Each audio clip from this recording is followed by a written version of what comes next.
Yep.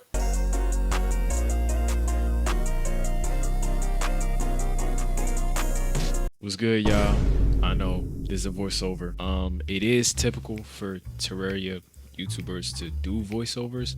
It ain't for me though. So I think this is an exclusive because the only reason I'm doing, voiceover is because my mic, or rather the sound of my mic on my stream was kind of jacked up. It wasn't bad, it was just really quiet. So I'll be honest with y'all, this is like a one time, maybe two time thing. Sometimes I'm gonna have voiceovers if I just want to fully like summarize things or whatever. But this is mainly for the early game. During like where I got to the Eye of Cthulhu or whatever, my mic got better. I lowered the game volume and you can hear me clearly. So I won't have that too much, but I'll have it more in the start. So get comfortable hearing my recorded voice.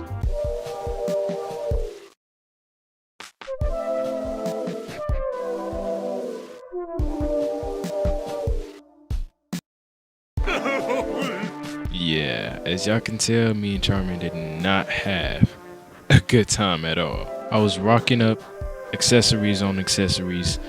Most of them were pretty mediocre, as y'all can see. Did actually come across multiple Hermes boots for some reason. I have no idea why that's a thing. I felt like they were just spawning left and right. Also, by the way, I don't know if this is new or not, but there is these little lore items within Calamity. Last time I played was a really long time ago, so I don't know how long they added this in, but I really would like to, read this to y'all. I do have it in game, and it's probably gonna sound a little crappy, but I think I read it better in game. So here you go. There was something. Oh. Wait, what? Whoa! Wait, whoa! I gotta read this. I think this is the tombs of the dragons stir. My eyes lift.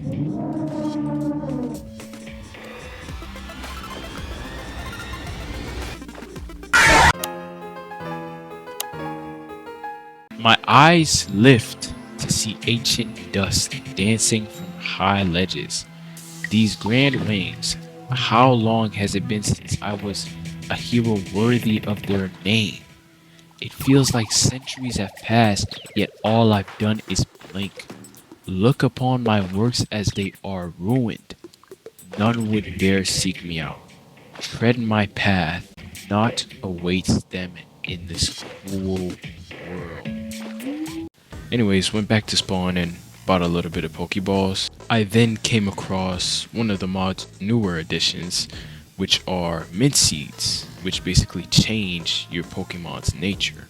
I then went on to head down in the underground desert to find some Stormlines and get a Stormline staff, which is a really good early game summon weapon. I failed, my Charmander died, and I got scared and left. Oh my gosh, I'm dead.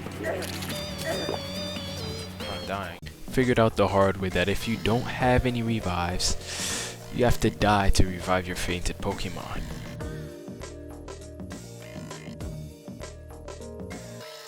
That's when I realized enough was enough and started saving up for a Poke Healer.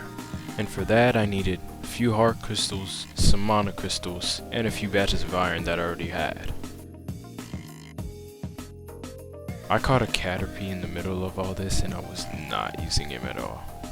Killed some Stormlions with the help of my not so clumsy this time Charmander, and actually killed one and got the staff.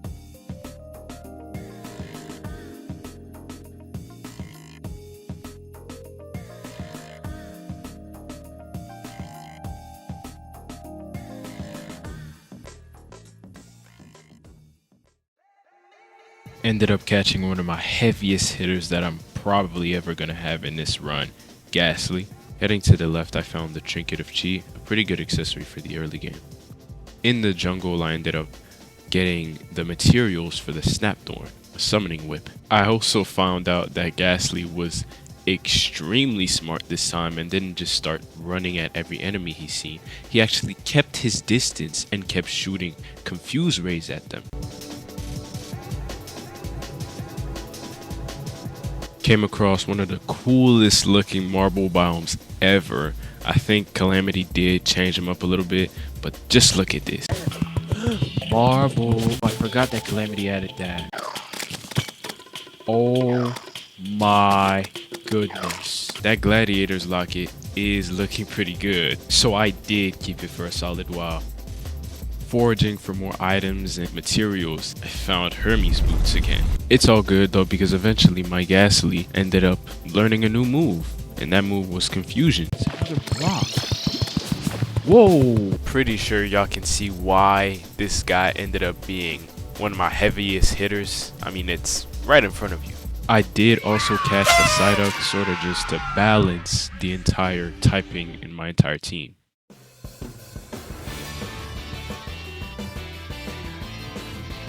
That's all I need. 15 steps. I was there for so long, dude. You can't do this. After grieving for a long while, I ended up finding planetoids, which are a Calamity add-on that hold a lot of good loot. Found a nice little sky island that actually held a Star Fury. I found a lucky horseshoe, another one, then I went back to spawn to sort out everything I had collected.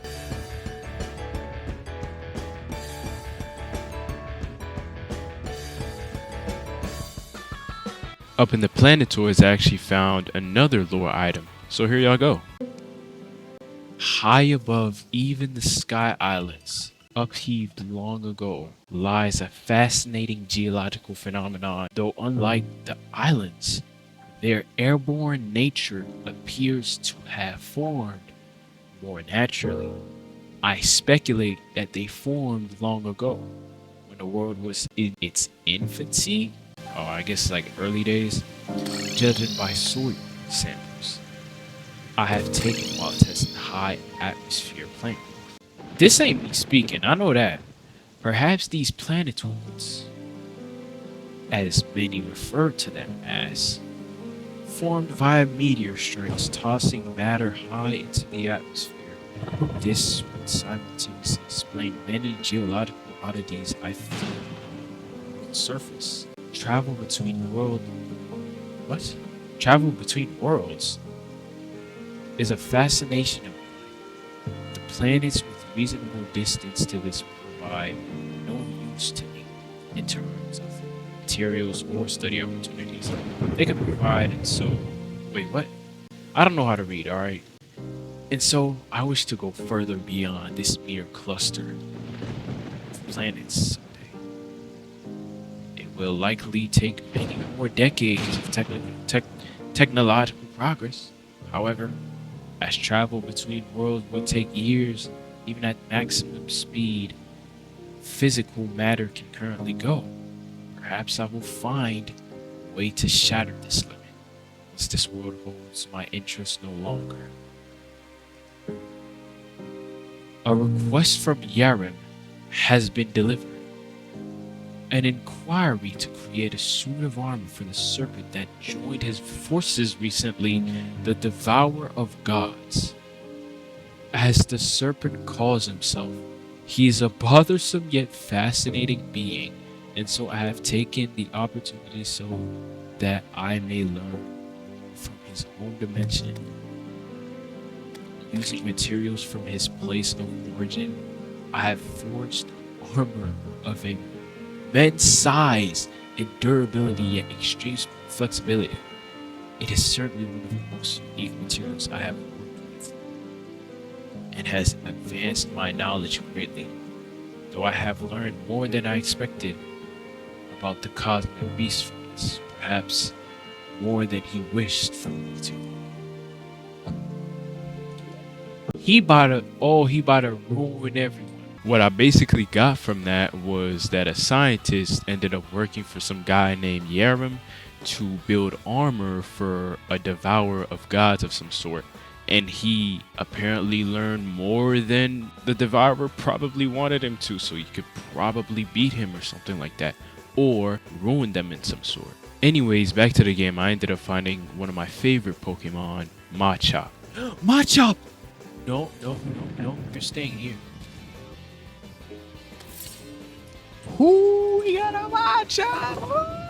Yo, you're getting trained. I don't care, you're getting trained. green, buddy. Yeah, as y'all can tell, I was pretty ecstatic about that catch. I don't care how long that takes, bro.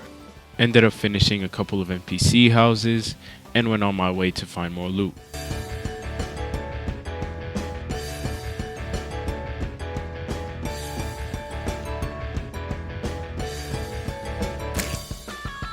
Went and finally made the Snapthorn. So that means I only had one last thing left on my gear list, and that was a Flink's fur coat. When I went to the tundra, I ended up catching a Magikarp, which wasn't such a bad addition to my team. I found this weird shack in the middle of nowhere. Looked like there was a whole bunch of mechanical stuff. Money! While heading down, I think I saw one of the most beautiful things I've seen in Terraria before. And I never saw it before, so I don't know if it's from Calamity or from another add-on that I had on to Calamity. But just look at my reaction.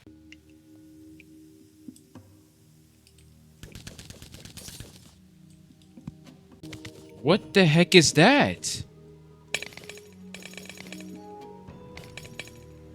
What? Oh my goodness. Okay, there's a doorway. This is actually beautiful. Oh my gosh. I could hoik this. What? I could hoik this. It's something. It's definitely something. I don't know what that is though. Anyways, I couldn't do too much about that, but I continued on through and found this guy named Hank. Let's go. Let's go, Hank. I'll help you, Hank. I can't fight you, dude. Yeah, the Pokemon is still a work in progress. I mean, there's not every Pokemon in the Pokemon, and some of the trainers can't fight you. So yeah, just keep that in mind. Ended up finding another lab. This time it had a little bit more loot and a lot more turret.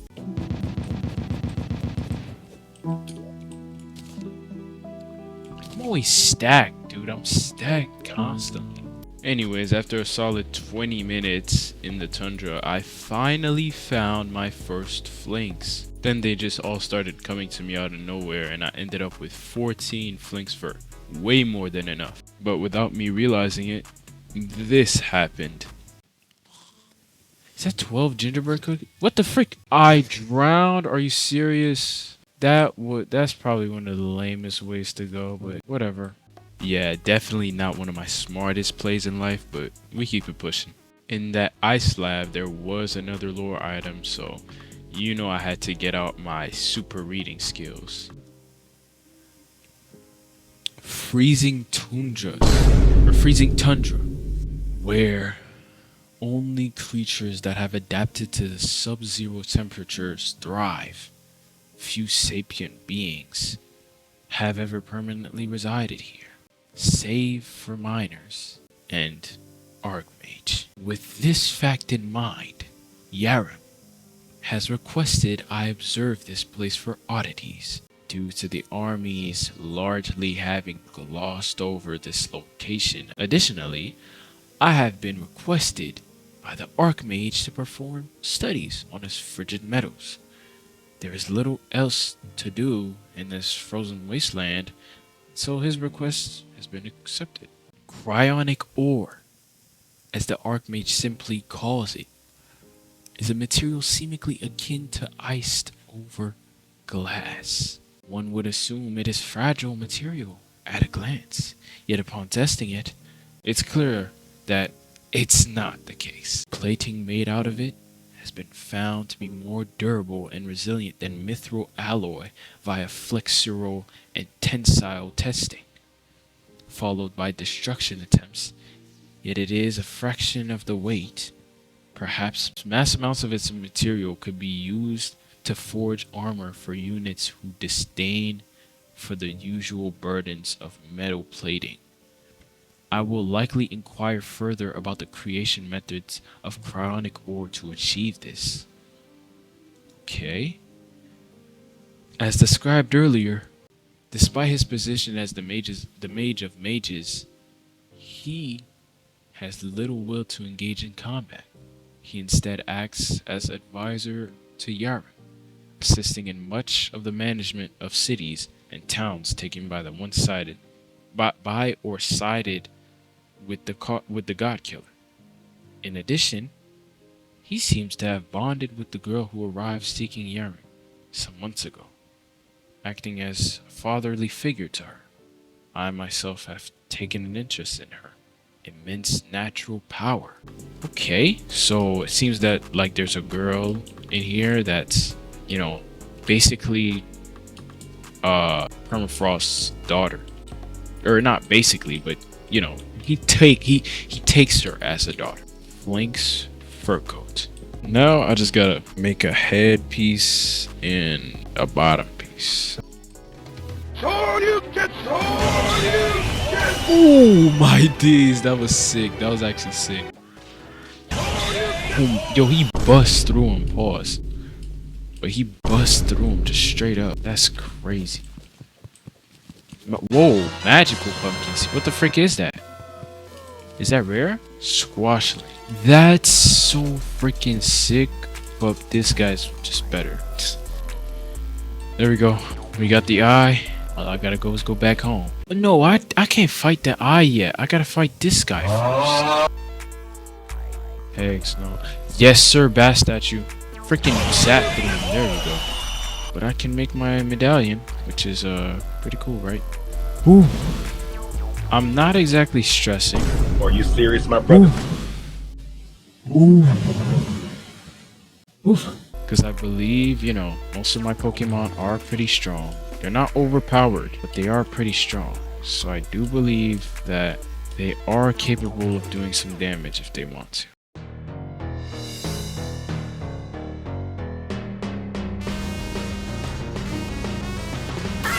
And it's already GG's. Oh my days. Wait, that was damage. That was looking damn. Oh my gosh, look at this damage. No way I'm in Revengeance. I'm whooping him. Wait, is he gone? He's gone during that. Whoa. Just got a rip for me. Look at this damage, dude. Oh, I didn't set a bind. Oh, shoot. Yo, he's getting freaking slicked, bro. I can't get up. Oh my gosh. Yeah, no, GG's. Hey, y'all, I did get sick in the middle of this, but here's the lore item. Desert Scourge. Once, it was a majestic sea serpent that threatened none but the microscopic creatures it consumed. After Ilmers was incinerated, it became familiar with the hunt to survive. It quickly learned to seek greater prey. Fortunately for the Scourge, it seems that it too was prey in the end. After all, there's always bigger fish in the sea. Ooh, that's hard. That's literally me though. I'm the big fish. The big fish. Somebody probably said no, you're not. Shut up. Okay, that's good. Okay. Just defeated the sea serpent. I still have a little bit more time. I think I should try it.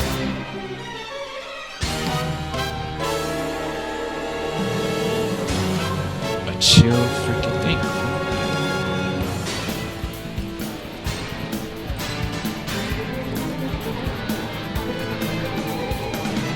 Oh, it's starting to shoot red stuff at me. I don't know what that is.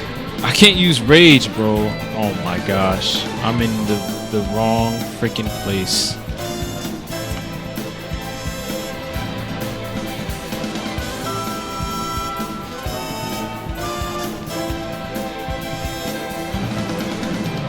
He about to freaking clip me. I don't like this. Oh, he got moves on him, don't he? Go crazy! Go stupid! Go stupid! Ooh. Not too bad of a hit though. Okay, I took a bad hit there. Okay, Shield of Cthulhu. Yeah, I'm just gonna do that. Finally beat the eye. Let's read this back home, please. Thank you. Let's read the last text I'm reading today, at least. In ages past, heroes made names for themselves, facing such monsters. Now they run rampant, spawning from vile influences left unchecked. They blend well with the horrific injustice of their forebearers. Slaying one merely paves the way for a dozen more. Surely this does not concern you either. No, it does not, boy. No, it does not. This is where episode 1 ends today, y'all. Had a blast. I think I recorded for I was streaming for 2 minutes and 50. Wait, no, what? 2 minutes? What am I saying? 2 hours and 52 minutes. Really appreciate you being here. Like the video, subscribe if you're new. Turn on notification, post notification. And I'm gonna see y'all when I see y'all. Yes, yeah, peace.